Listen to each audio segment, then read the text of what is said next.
The main user interfaces today are the smartphone, the laptop, and the desktop computer. Some people today interact with voice interfaces, augmented reality, virtual reality, and automotive computer screens like the Tesla. In the future, these other interfaces will become more common.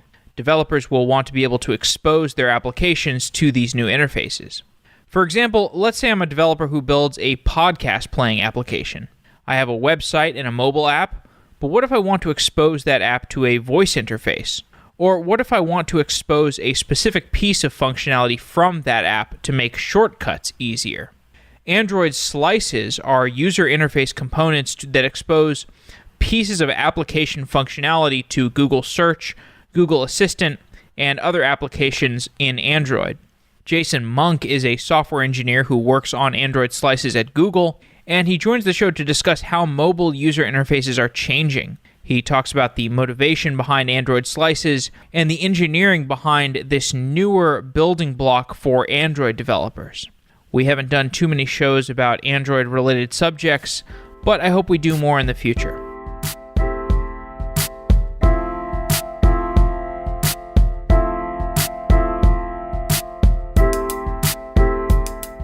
DigitalOcean is a reliable, easy-to-use cloud provider. I've used DigitalOcean for years, whenever I want to get an application off the ground quickly. And I've always loved the focus on user experience, the great documentation, and the simple user interface. More and more people are finding out about DigitalOcean and realizing that DigitalOcean is perfect for their application workloads. This year, DigitalOcean is making that even easier with new node types. A $15 flexible droplet that can mix and match different configurations of CPU and RAM to get the perfect amount of resources for your application. There are also CPU-optimized droplets, perfect for highly active front-end servers or CI/CD workloads.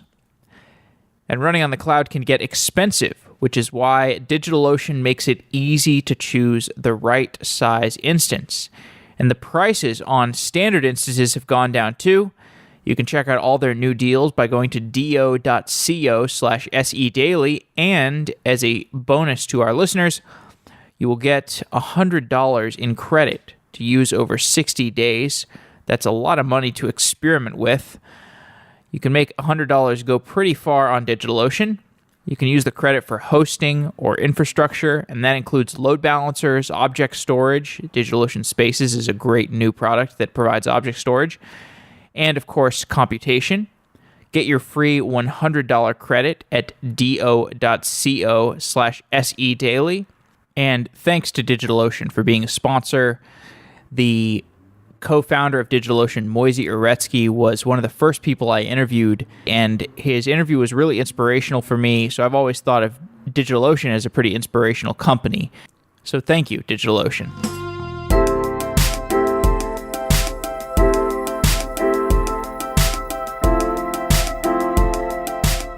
Jason Monk, you are a software engineer at Google. Welcome to Software Engineering Daily. Thanks, Jeff. Happy to be here. You work on Android, and one of the features that we're going to discuss today is Android slices. More generally, I think Android slices represents machine learning and search features becoming more deeply integrated with the Android operating system. Describe how the experience of the mobile user is changing thanks to machine learning and search being more deeply integrated into the operating system. Okay, that's interesting. I would characterize it slightly differently. I think that enabling machine learning and search more deeply in the operating system is definitely a goal. But, at a higher level, slices really what we're trying to do is we're trying to break the monolithic app model, which is on your phone right now. You normally open an app, do some stuff, interact with that app, and then when you want to do something else, you open a new app. And so Slices is trying to break that up and say, look, let's try to bring more of apps outside of themselves and into the OS so that users don't have to do as much jumping around.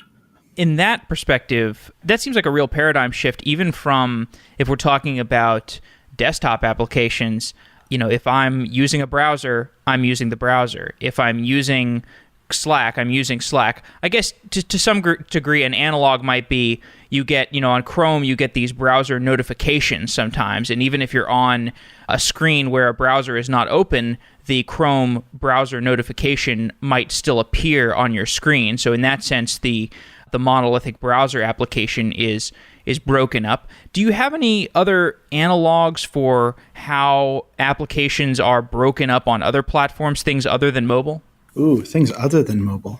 Anything widgety jumps to mind. I'll be honest, I'm not a huge expert on other systems. I'm a pretty big Linux user, and a lot of them have, in GNOME Shell, there's like in the top right-hand corner, there's like a task tray where you can add various things there.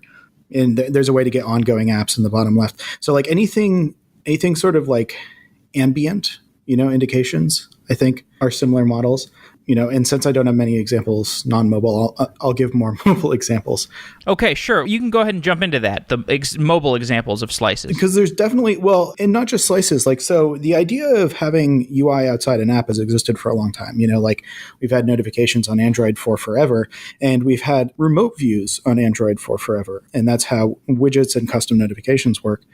The new attempt with slices is to try to come up with something which is generalizable enough, but still feels integrated. And that's kind of the trade-off between the notification space and the widget space existing, and that we're like trying to think about when we were tackling slices as a new thing. Can you give a few examples? Yeah. So when you're in Launcher, for example, if you have a widget, like a weather widget or something like that on your home screen, a lot of people have these.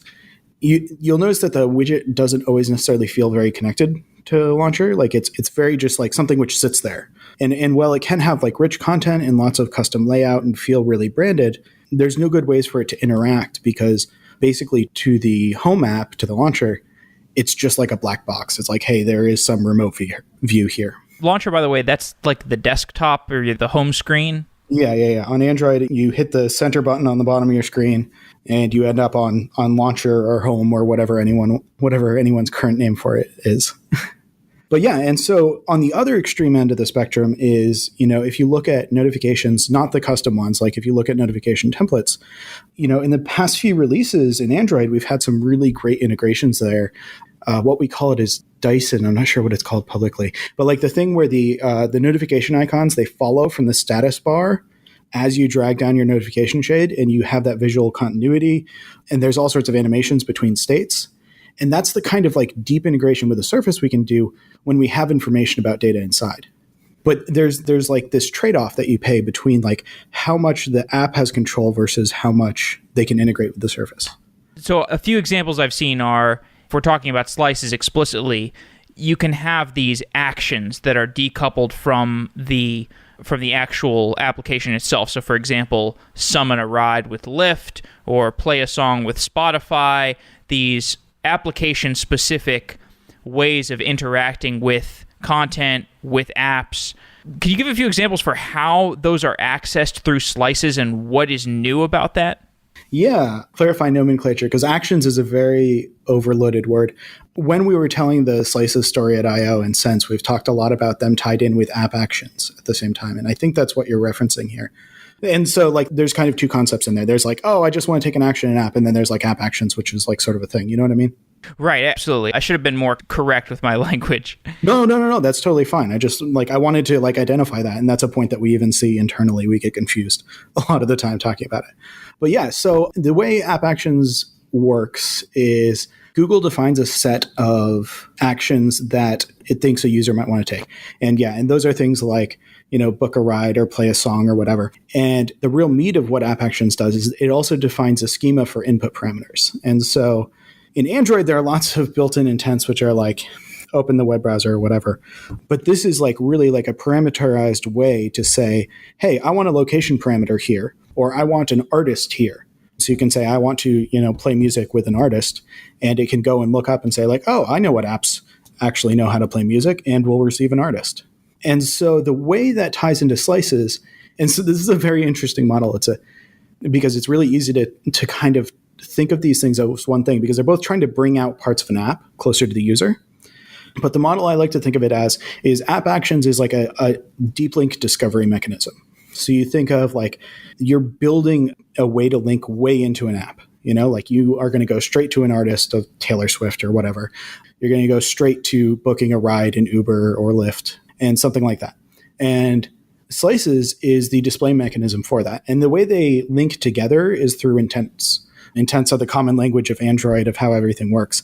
And so once you have an action built, that basically becomes a URL / an intent deep link into your app.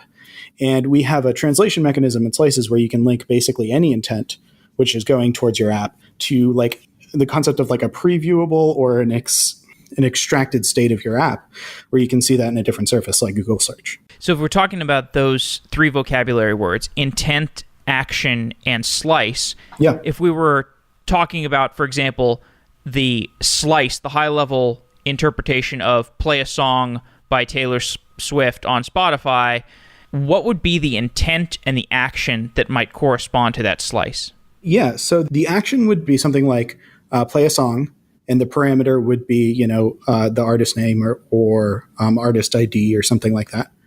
And the way App Actions works is the app gets to define how those parameters transform into an intent.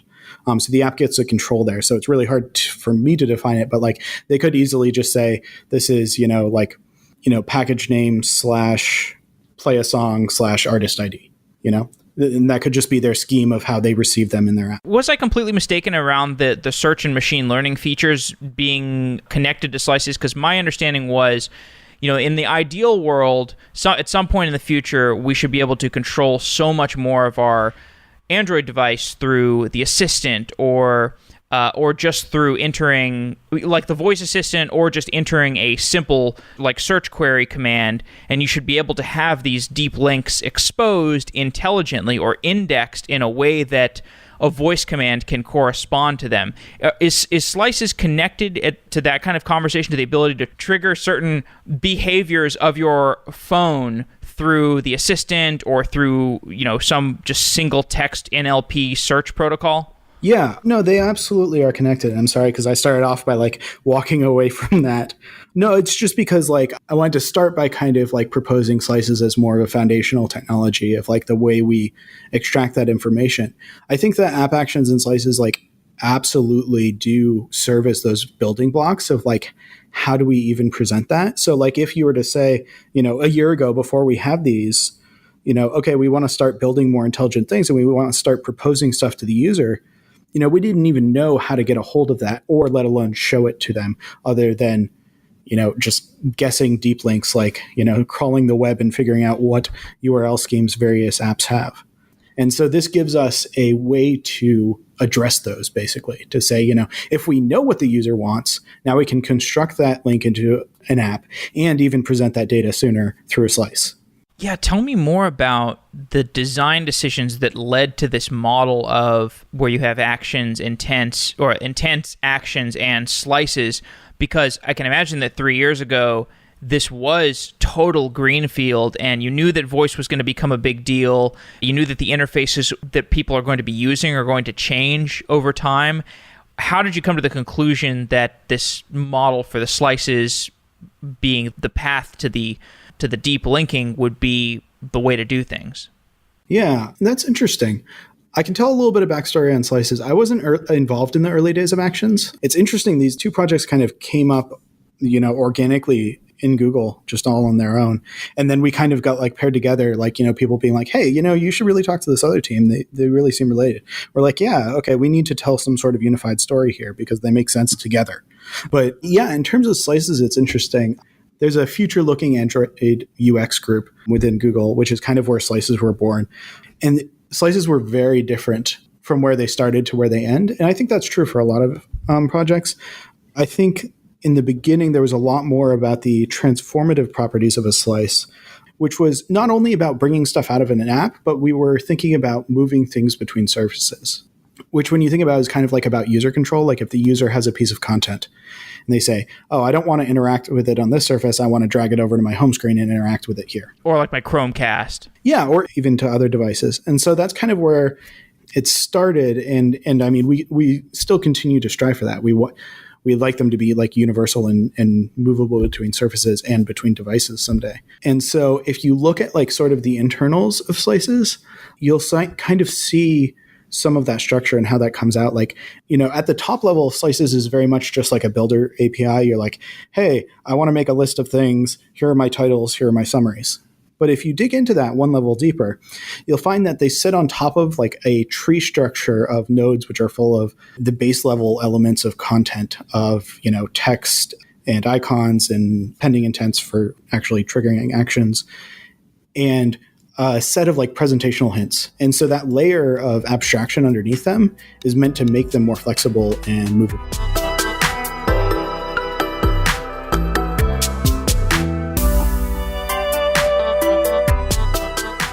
Leap.ai matches you with high-quality career opportunities. You are more than just your skills and a job description and a resume. These things can't fully capture who you are. Leap.ai looks beyond these details to attempt to match you with just the right opportunities. You can see it for yourself at leap.ai/SEdaily. Searching for a job is frustrating, and Leap tries to reduce the job search from an endless amount of hours, days, weeks, to as little as 30 seconds, trying to get you matched to a job instantly by signing up based on your interests, your skills, and your passions. Leap works with top companies in the Bay Area, unicorns and baby unicorns, just to name a few: Zoom, Uber, Pony.ai, Cloudera, Malwarebytes, and Evernote. With Leap, you are guaranteed high response and interview rates. You can save time by getting direct referrals and guaranteed interviews through Leap.ai. Get matched to jobs based on your interests, your skills, and your passions instantly when you sign up. Try it today by going to leap.ai/SEdaily. You would also support Software Engineering Daily while looking for a job. Go to leap.ai/SEdaily. Thank you to leap.ai.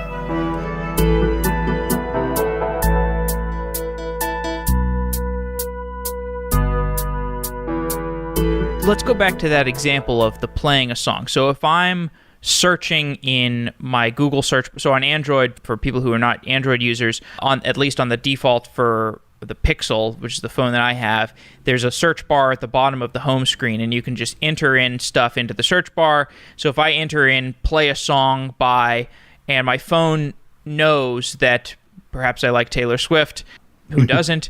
And I have Spotify on my phone, and I'm logged in on Spotify, and the phone is able to recognize that if I just preface things with play a song, it can recommend play a song by Taylor Swift, and it has a deep linking kind of thing, and I can just click on that, and it'll go directly into Spotify, and it'll open up Spotify with that song playing. Now, in order to present that search result in the autocomplete suggestions, the search application needs to have some permissions into Spotify, and Spotify needs to have some things in memory, presumably, so that it can present some suggestions to me that are tailored based on my preferences. So how does abstraction and that permissioning and the connection of the data model between the search application and Spotify itself, how is that modeled? Yeah, that's a really interesting space because it's so privacy-centric. You could easily be typing things into your search box that you don't want going to Spotify, right? So there have been lots of rounds of this. The way it works is there's this API called Firebase App Indexing. That's a pre-existing API. And what that does is it lets apps push content at Google saying, here, I've got some personal content on my device that I know is about my user. And I'm going to send you some keywords and information about that content and usage data so that you can surface it and deep link into me. And so that's been existing, but not shown as prominently until recently. And so what we're doing is we're building on top of that API. And so now you can actually link together what was previously a Firebase App Indexing entity to now a slice. And so they can use all the pre-existing cues to say like, oh, this is clearly trying to play music. This should go to Spotify. And I know it's this entity in our database. And now they can say, oh, hey, this is the slice that I want to show right now. I see. So Spotify is presenting some information to something in the cloud, the Firebase indexing service, and then your search application is also communicating with the same data storage system in the cloud. So it feels like it's all happening on your phone, but it's actually taking place in the cloud. No, that's actually on your device. Those Firebase APIs interact with I see. Google Play services on your phone and store that all locally. And now that's just the base case. Let me take that and make it a little bit more complicated. So even if, we have that all set up and, we say, oh, okay, we want to deep link into some app. We want to show their slice. The default behavior of a slice is when you show it, the app would know because they need to present that data. It would need to be live. But that's really dangerous with the security implications of the search box. And so what we do instead is we cache that data for things that are general term queries. So that means if you type in the name of an app, like YouTube, you will get the default app slice, and we consider that non-sensitive data. Like, yeah, okay, YouTube can know you typed in YouTube into the search box. But if you type in something random, like an artist name, in that case, when you're pushing keywords and entity data at the Firebase App Indexing API, it will also grab a snapshot of that slice, and it will hold that in its database so that it can show a cached version of it whenever the user is querying. And once you interact with it or give us a signal by touching somewhere saying, hey, I actually want this, then we'll wake up the app and make sure that all of the data is live. But until then, we won't give them any signal that it's there. Okay, can you go through that example again so you kind of went through it with YouTube there. Go through it again with Spotify. So for how Spotify is go for Taylor Swift or what example? Okay, so Spotify, if you type in, say, Spotify. Into Google search. Yeah, if you type in Spotify into Google search, we'll immediately wake up the Spotify app and say, hey, what's your primary slice? What's your main slice? And they can say, oh, here's our Discover Weekly playlist. Show that as our default slice. If you type in Taylor Swift, ahead of time, Spotify will say, oh, I know that Jeff likes Taylor Swift. I'm going to send that to the Google index, and I'm going to say, I also have a slice at /artist/Taylor Swift that you can show for this. And Google Play Services ahead of time will go grab that slice and say, hey, what do you actually have to show me? It'll get all of the content from Spotify and serialize it into its database. And so now you type in Taylor Swift into the search box, and it knows that it wants to show something from Spotify, but rather than fetching it from Spotify, it fetches it from the database cache that it has, and you see Shake It Off. Now, you say you want to listen to that song, you click on it. At that point, we know there's an intent. We know that you're actually looking for Spotify and you're not just typing in random words into the search bar. And then we connect you with Spotify app. So to some degree, Spotify needs to manage this collection of suggested slices, right? They need to be able to either build some internal recommendation system or define just some statically configured recommendations. Yeah, well, and so that's kind of where the link between app actions and slices comes in. So in the model that we just talked through, that is all without app actions. And so now some of this is very, greenfield and hypothetical, but you can imagine a scenario hypothetical because, we have to launch it and figure out how that even works. So if you have app actions and slices implemented in Spotify, you can imagine a world where you type in Taylor Swift and Google recognizes that Taylor Swift is an entity. It doesn't do any lookup from what Spotify has. It instead says, oh, Taylor Swift is an entity. I know that they care about this. And then it looks up an action related to that. It says, oh, it could play songs from Taylor Swift. And it says, oh, hey, Spotify has an action for playing songs for Taylor Swift. Let me translate that into an intent. And that's the first stage of that's all actions doing all of its magic. And then you can take that a step beyond, which is, if you have all the information and you have an intent, which is a deep link, you can say, hey, is there a slice for this? And rather than just showing, an icon and the words Taylor Swift, you can say, hey, please give me a slice for this, which is a playlist, containing a bunch of songs. So, but in the current model, it is this necessity that in the app on your phone somewhere, Spotify has declared, here is some default slices, and then maybe they have some other batch job that is generating Jeff's recommended slices? Yeah, that would be the V0 implementation of Spotify adding support for slices. Okay.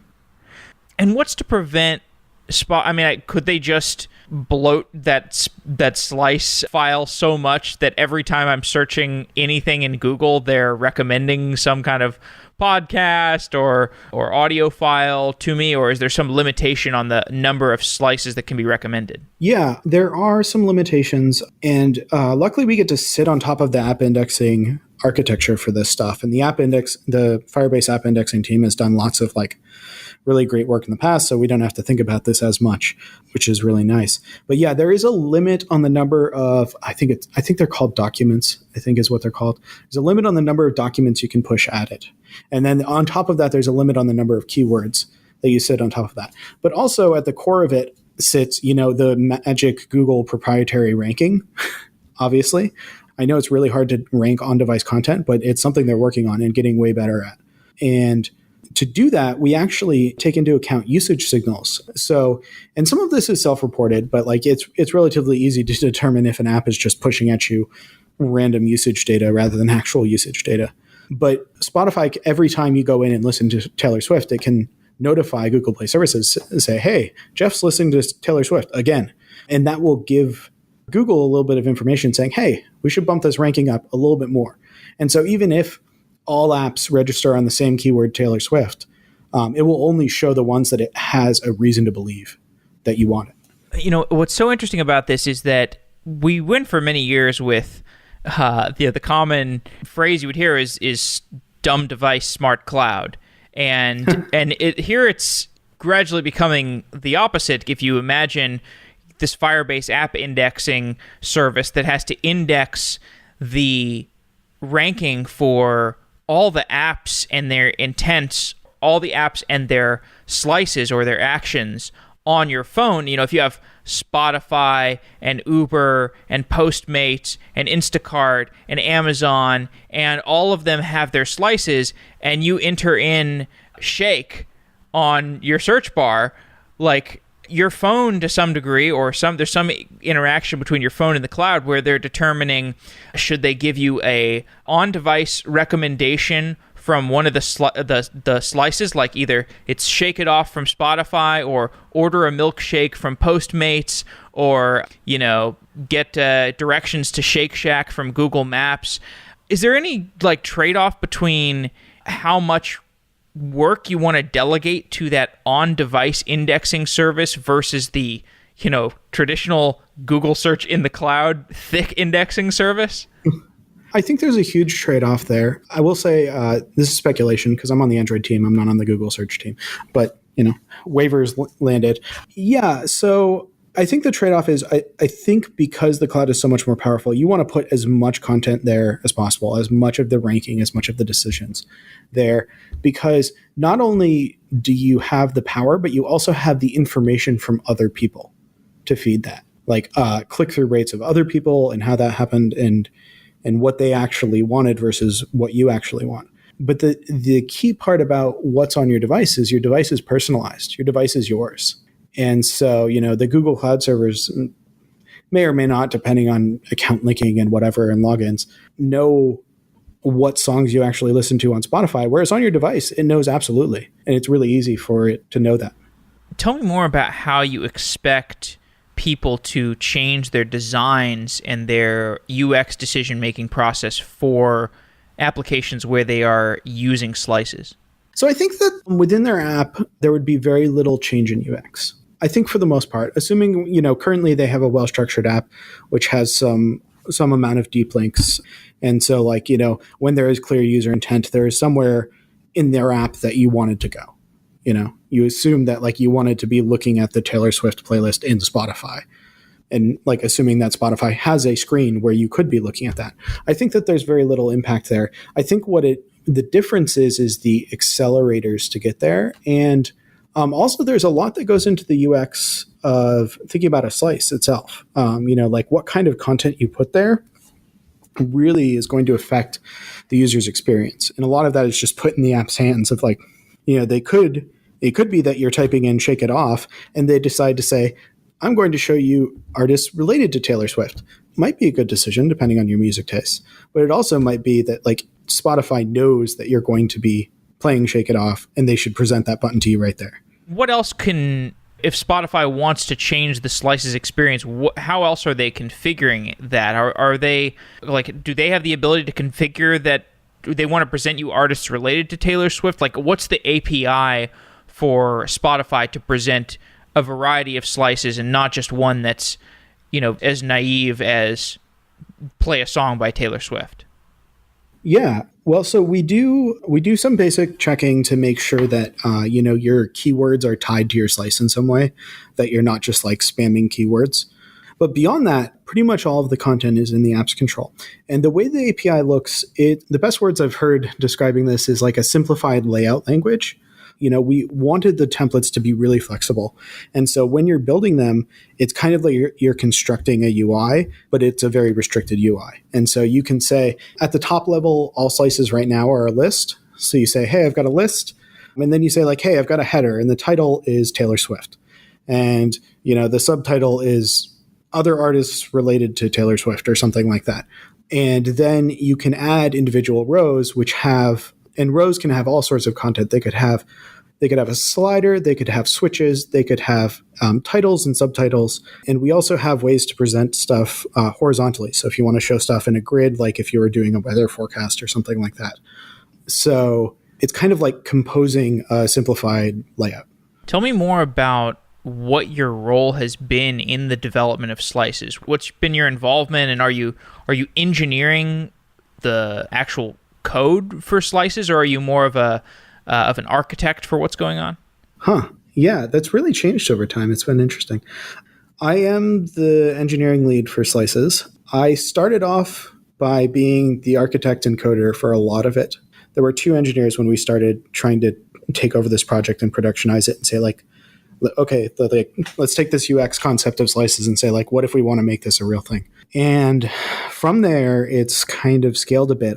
I would say most of my time these days is more in an architectural role. I spend a lot less time coding. I don't code, not at all, but I do code some. But I spend a lot of time thinking about, what is our structure right now? What would it look like if we pick up new surfaces? And what effect does that have on our APIs?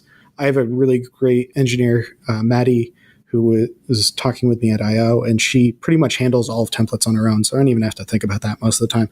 But yeah, does that answer the question? It does. So when you say for new surfaces, what does that look like? What kind of surfaces are you talking about? I don't think I can really answer that. We try not to speculate on the future. Right. No, I would like to see a lot of new surfaces. So we did some shows with Flutter recently. We did a couple Flutter shows, and I think the idea of Flutter is interesting because it's supposed to be surface agnostic. It's more about designing UI that's super flexible for any surface. So are you thinking more abstractly about just how you make this UI component work for any surface? You want it to be compatible with kind of anything? Yeah, we do. And that's kind of something we have to think about every time we add a new template.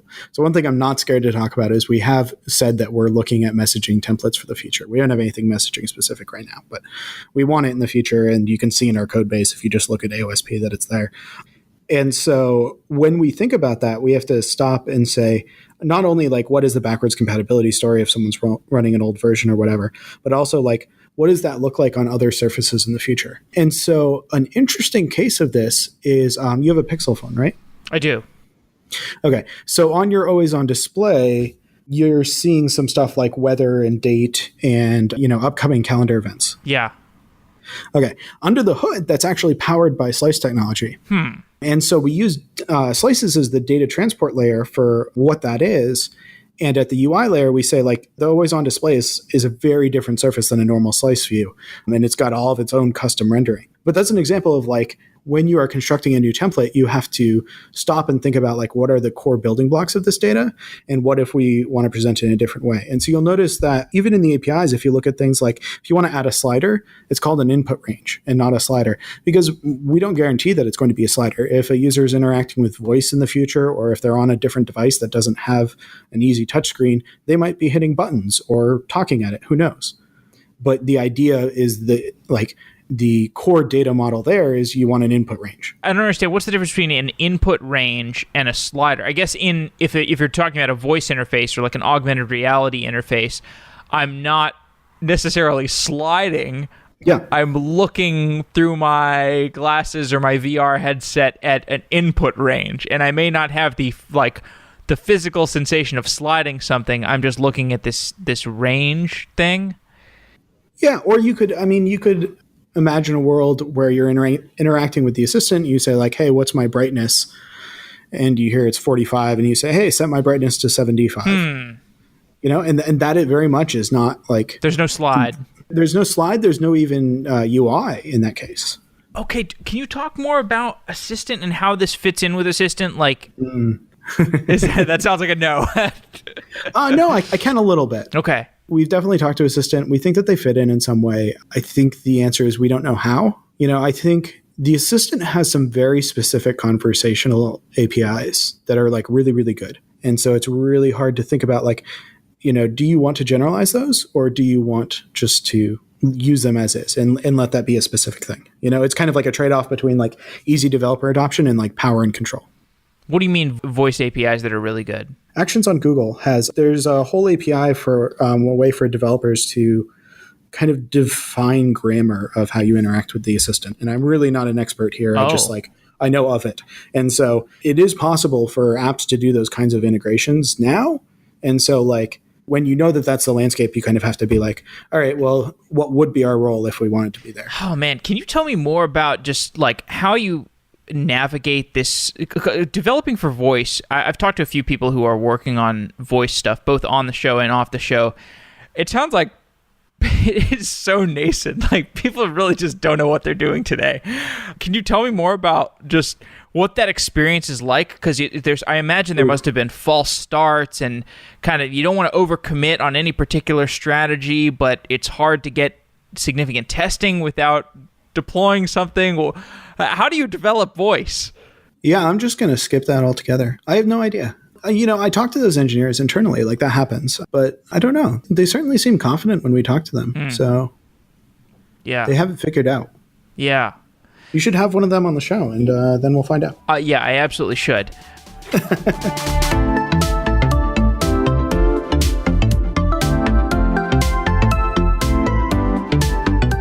Cloud computing can get expensive. If you're spending too much money on your cloud infrastructure, check out Do It International.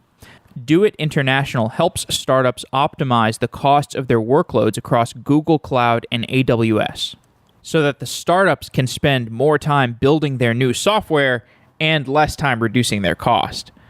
Do It International helps clients optimize their costs. And if your cloud bill is over $10,000 per month, you can get a free cost optimization assessment by going to doit-intl.com/sedaily. That's doit-intl.com/sedaily. This assessment will show you how you can save money on your cloud. And Do It International is offering it to our listeners for free. They normally charge $5,000 for this assessment, but Do It International is offering it free to listeners of the show with more than $10,000 in monthly spend. And if you don't know whether or not you're spending $10,000, if your company is that big, there's a good chance you're spending $10,000. So maybe go ask somebody else in the finance department. Do It International is a company that's made up of experts in cloud engineering and optimization. They can help you run your infrastructure more efficiently by helping you use commitments, spot instances, right sizing, and unique purchasing techniques. This to me sounds extremely domain specific, so it makes sense to me from that perspective to hire a team of people who can help you figure out how to implement these techniques. Do It International can help you write more efficient code. They can help you build more efficient infrastructure. They also have their own custom software that they've written, which is a complete cost optimization platform for Google Cloud, and that's available at reoptimize.io as a free service if you want to check out what Do It International is capable of building. Do It International are experts in cloud cost optimization, and if you're spending more than $10,000, you can get a free assessment by going to doit-intl.com/sedaily and see how much money you can save on your cloud deployment.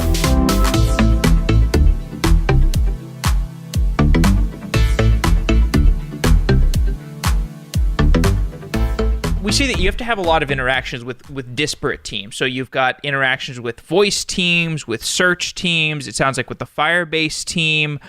How do you juggle all those different conversations and keep the kind of the interests of the different teams aligned? Because I can imagine this could lead to kind of sprawl or gaps in communication. What's been your experience in inter-team communication?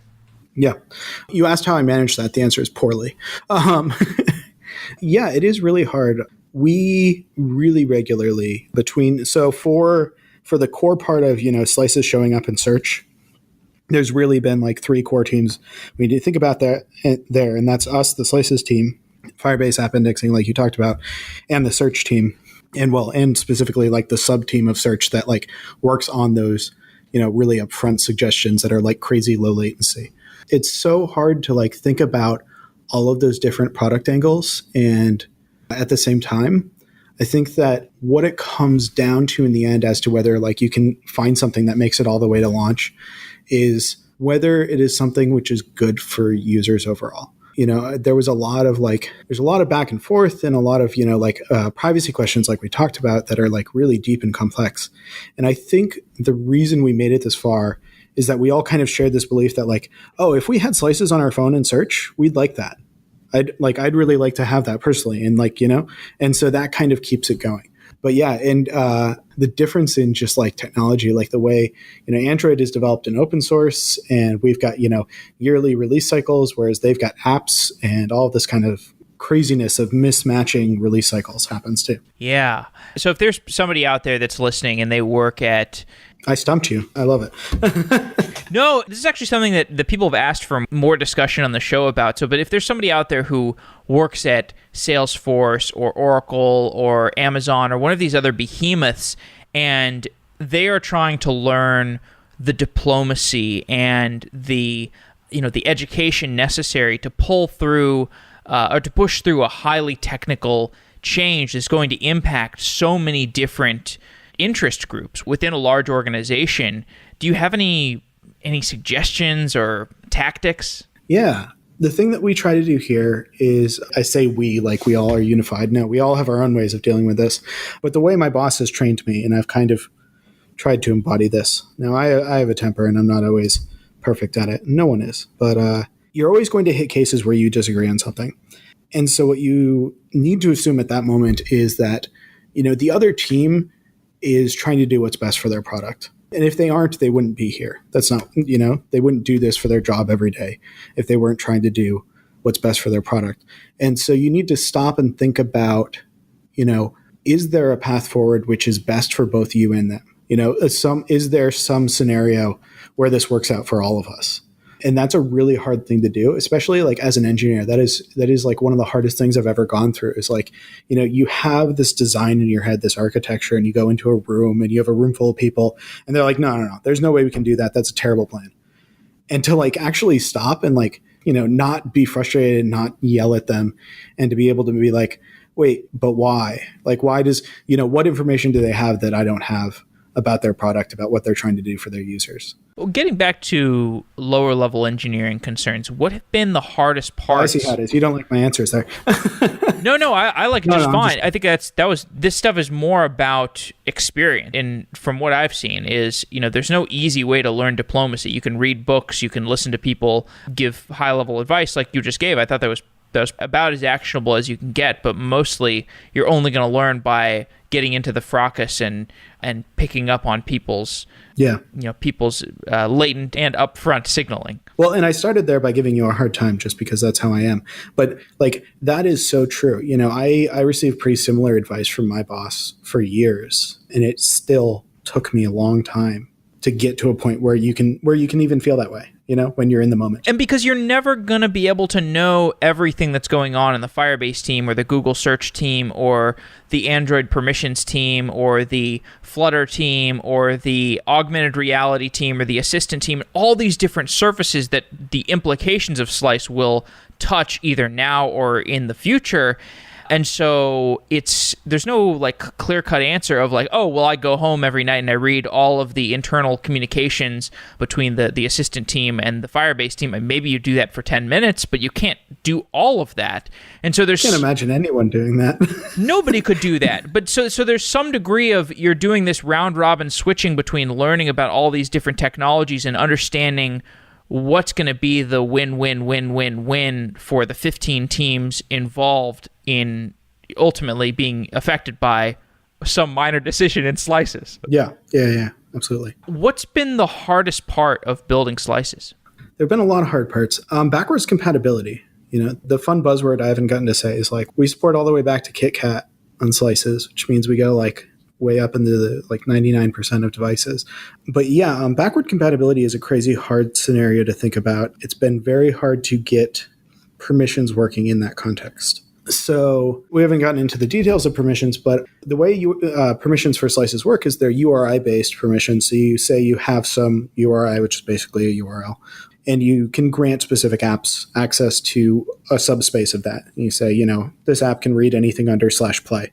The difference from that in standard Android URI permissions is that a user can grant them. There's actually a grant flow for a user. The assumption that like maybe you want to use slices outside of whatever anyone was thinking of ahead of time. But the reason that was so complicated in backcompat is that, we encountered an issue very late in the game where we found out that URI permissions have this like undocumented limit of how many an Android device will hold on to.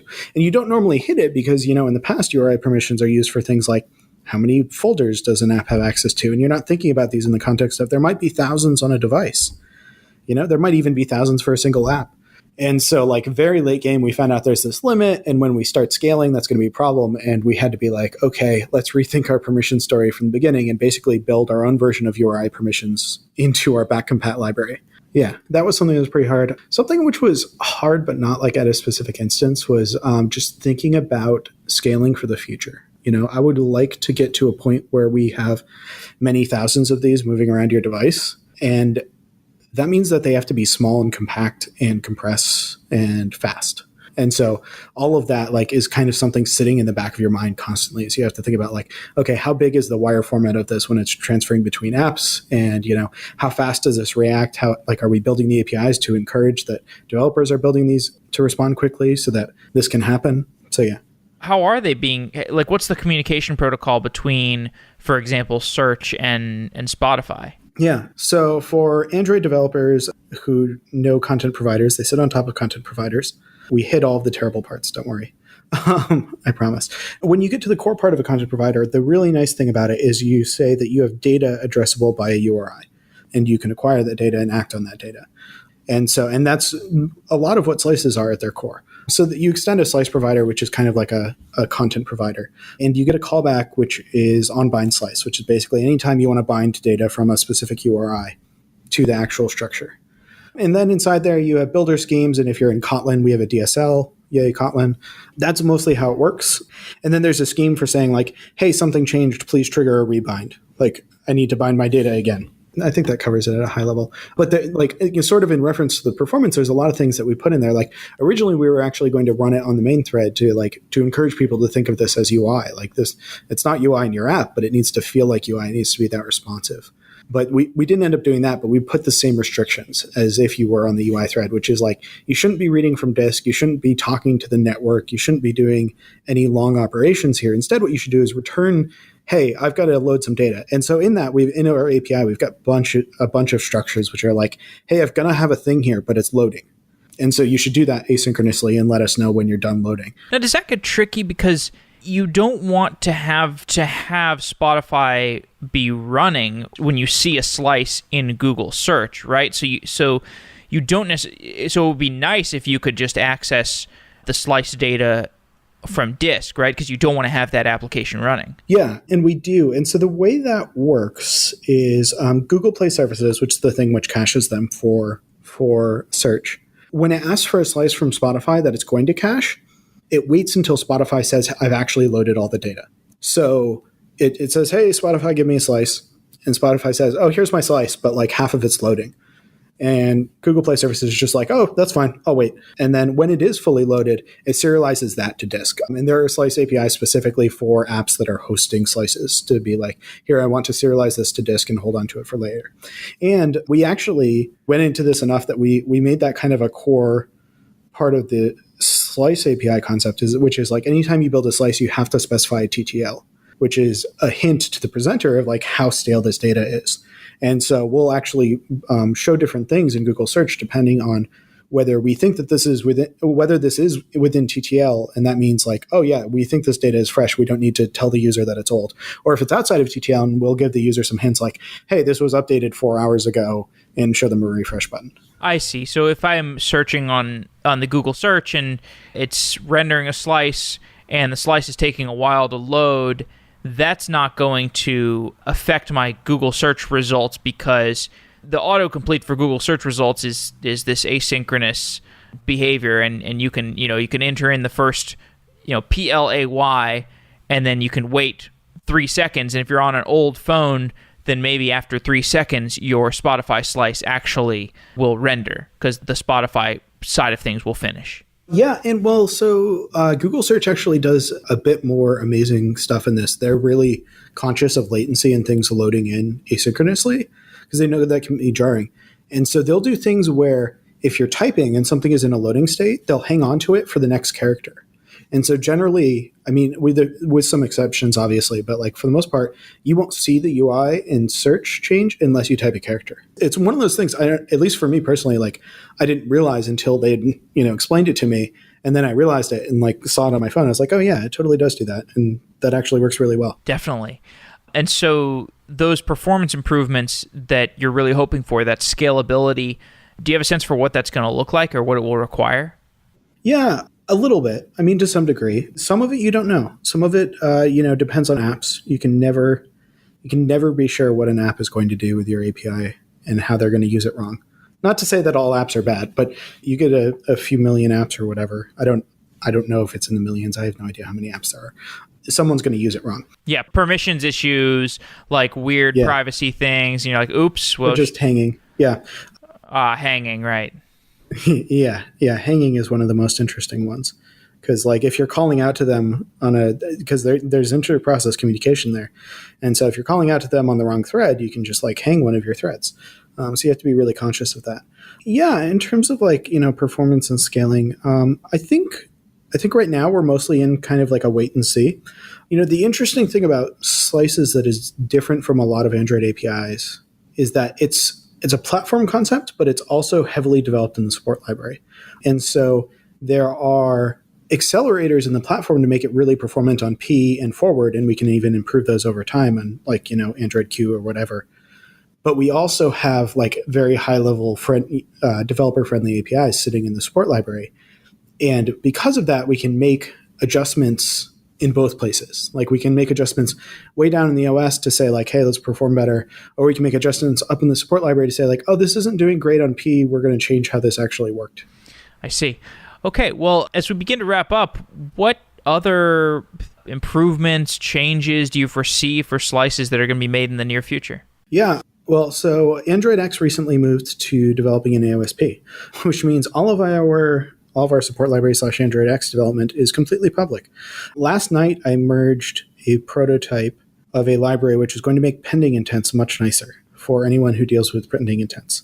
And I'm hoping to ship that out into an alpha release for people as soon as possible because I think people are going to be big fans of it. People who deal with slices or notifications or widgets or even a number of other things deal with pending intents in Android apps. And it is a huge amount of boilerplate. And so normally you have to like put together your arguments into a bundle and then generate an intent of what you would want to launch and then turn that into a pending intent. And finally, you have something which you can give to someone. And we're using annotation processing to try to make that simpler in something we're calling remote callbacks, name TBD, but right now I'm calling it remote callbacks. And that simplifies that into about 2 lines of code, which is like, hey, I want to make a callback and I want to call this method with these parameters, and it will just generate the pending intent for you. Cool. And by the way, when you're making these kinds of changes that have ramifications for so many different types of phones, so many different operating system versions, do you have some comprehensive testing, continuous delivery thing that you push the changes to, and it runs on a bajillion different device configurations before actually getting accepted into Android Core? For the most part, we don't. For the most part, we don't. There are kind of two scenarios here related to what you are referencing, which is like there's stuff which is in the OS code, which runs on your device. And we do have a bit of comprehensive testing across, like Pixel phones and emulators of what we expect. But there's no real way to test that on, say a Samsung device because it's part of the OS, and Samsung would have to build it, or LG or Sony or whoever. And then there's the other end of the spectrum, which is support library. That testing is on a similar set of devices, I think just because of historical reasons mostly at this point. Because in the past, support library, when it started as support library, it was just a part of the OS being like, hey, let's backport this stuff for people. And now it's developed into this whole Android X Jetpack thing. Or we're like, let's actually make developers' lives easier and really think about that as a core tenant. I don't know where I was going with that, but that seems like a good place to stop with that. That's where I was going with that. Agreed. Well, Jason, I want to thank you for coming on the show, and it's been really great talking about such a wide variety of things. I appreciate you going there with the stuff that's probably on the verge of discussable with, Assistant and whatever other mysterious surfaces slices will be deployed to. And, maybe we can do another show at some point in the future when those surfaces have breached reality. Yeah, absolutely. It's been great being on here and getting to talk about this stuff. If you are building a product for software engineers or you are hiring software engineers, Software Engineering Daily is accepting sponsorships for 2018. Send me an email, jeff@softwareengineeringdaily.com if you're interested. With 23,000 people listening Monday through Friday and the content being fairly selective for a technical listener, Software Engineering Daily is a great way to reach top engineers. And I know that the listeners of Software Engineering Daily are great engineers because I talk to them all the time. I hear from CTOs, CEOs, directors of engineering who listen to the show regularly. I also hear about many newer, hungry software engineers who are looking to level up quickly and prove themselves. And to find out more about sponsoring the show, you can send me an email or tell your marketing director to send me an email, jeff@softwareengineeringdaily.com. And if you're a listener to the show, thank you so much for supporting it through your audienceship. That is quite enough, but if you're interested in taking your support of the show to the next level, then look at sponsoring the show through your company. So send me an email, jeff@softwareengineeringdaily.com. Thank you. Wow.